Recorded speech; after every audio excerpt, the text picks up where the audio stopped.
manis bersama manis, sudah ayu bersama ayu.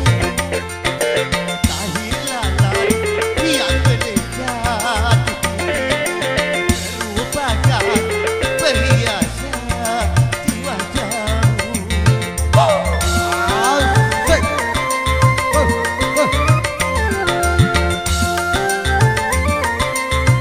Report.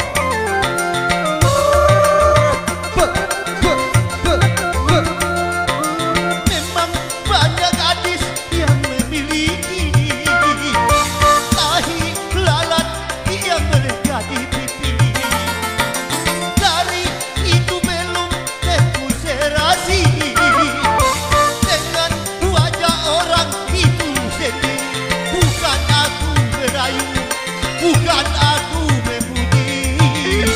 Kalau engkau aduh manis sekali, tahi lalat yang melekat di pipi merupakan perhiasan di wajahmu. Sudah manis bersama manis, sudah ayu bersama ayu. Tahi lalat yang melekat di pipi merupakan perhiasan di wajahmu.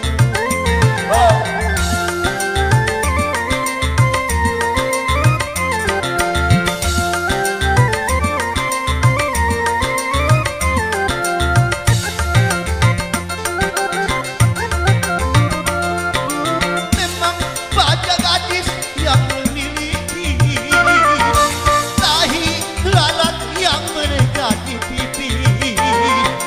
Dari itu belum terkonsentrasi dengan wajah orang itu sendiri. Bukan aku merayu, bukan aku memuji. Kalau engkau aduh manis sekali, tahi lalat yang melekat di pipi merupakan perhiasan di wajahmu. Sudah manis bersama manis, sudah ayu bersama ayu. Tahi lalat yang melekat di pipi merupakan perhiasan di wajahmu. Terima kasih. Oke, bagusnya. Yuk.